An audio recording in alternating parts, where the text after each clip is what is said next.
Hello, I'm Gabriel. I'm a Marie Curie Fellow studying for a PhD at the University of Humboldt in Berlin under the supervision of Valentina Foreni. I'm currently speaking to you from Università di Parma, and I wanted to thank them for hosting me during the preparation of this talk and the past few months. I also want to take this chance to thank the organizers for putting on such a nice event, which allows young researchers such as me to present their work.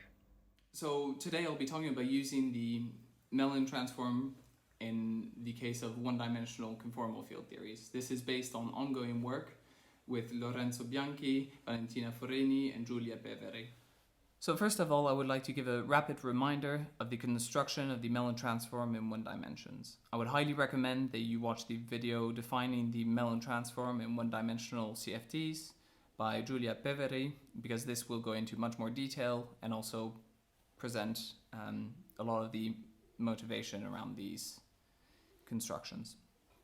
So why do we care? One-dimensional conformal field theories are omnipresent, either as subsectors of higher dimensional theories, as boundaries of quantum field theories in ADS space, or as intrinsic defect theories, such as living on a Wilson line. And why are we defining a melon amplitude? This is because of its links to scattering amplitudes and its nice complex analytic structure. You have here the references to two of the founding papers in this domain. But this higher dimensional definition becomes highly redundant and cumbersome for one-dimensional purposes. So in one dimension, we can act on the coordinates with a series of transformations, dilations, translations, inversions to form this coordinate z, which is going to be our cross ratio.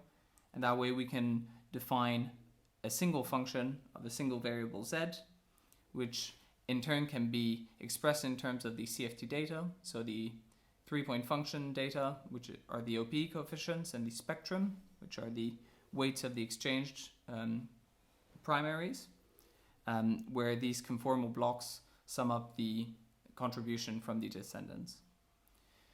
So now onto the melon transform. We consider this integral, m, which is going to be a function of a variable s, and we have a parameter a, which we fix to 2 times the dimension of the external operator in the following. The crossing symmetry is encapsulated in this melon transform just through plugging the crossing symmetry into this integral.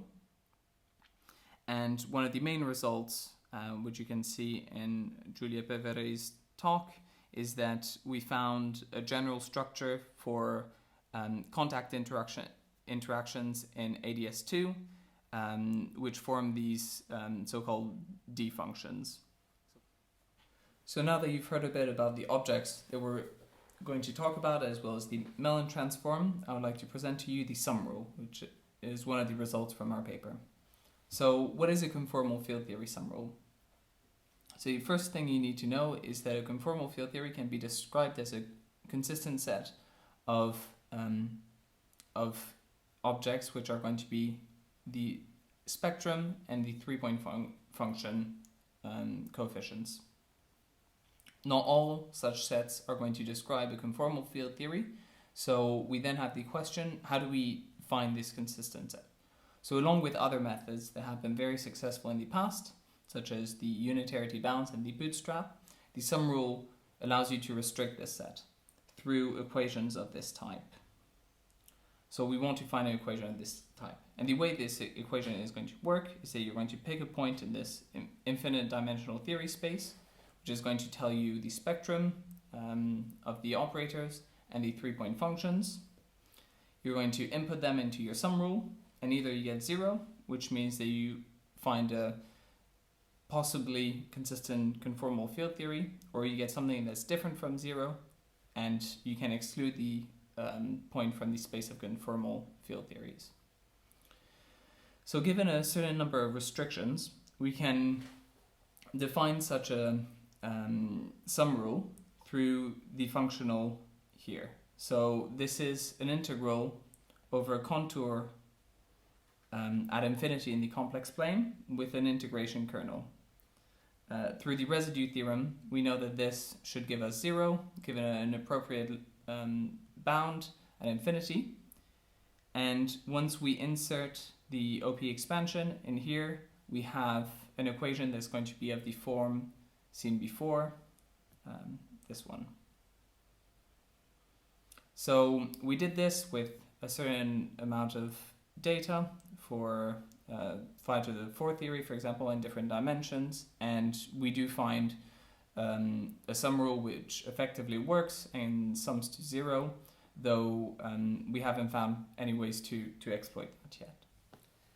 So finally, I would like to present some of the perturbative results found in this melon formalism. So we consider a conformal field theory in one dimension, which is at the boundary of an interacting scalar QFT in ADS2.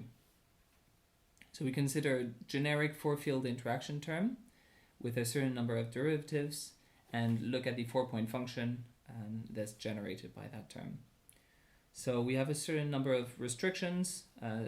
So the Lorentz invariance means that we have 2 n derivatives, and we actually find that if we want linearly independent terms, we actually need 4 n derivatives, because the equation of motion reduces these kind of terms to d to the 4n interaction terms.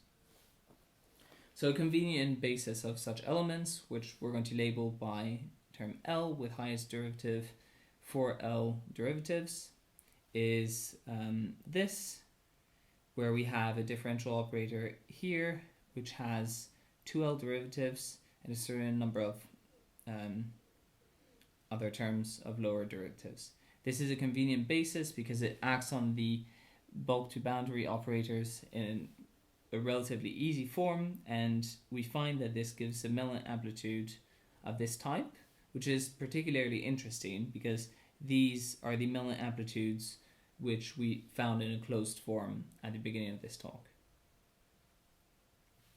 So what can we find from these generic interaction terms? We can extract the CFT data. So this is done by comparing the melon amplitude to the OP expansion. So when looking at the perturbative evaluation of this OP expansion in terms of these melon blocks, we find that upon expanding the dimension of the exchanged operators, we have a mixed term which is going to have a contribution from the correction to the OP coefficients, and one from the anomalous dimension, which is going to be defined by simple poles, and double poles are going to only have a contribution from the anomalous dimension. So comparing this to our melon amplitude, we find that the correction to the OP coefficients follows this well-known result, and that the anomalous dimension has this form, which is valid for any dimension of the external operators, delta phi, any level n, which describes which exchange operator we're talking about, and any number of derivatives L.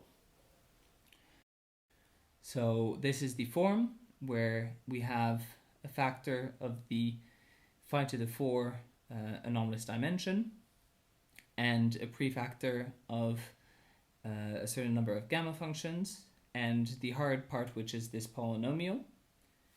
So it's a polynomial of degree 4L in the coordinate n, and we found this for L going from 0 to 8, which matches the results for L is equal to 0 and 1 for here, and 0, 1, 2, 3 in here, and extending the results up to L is equal to 8.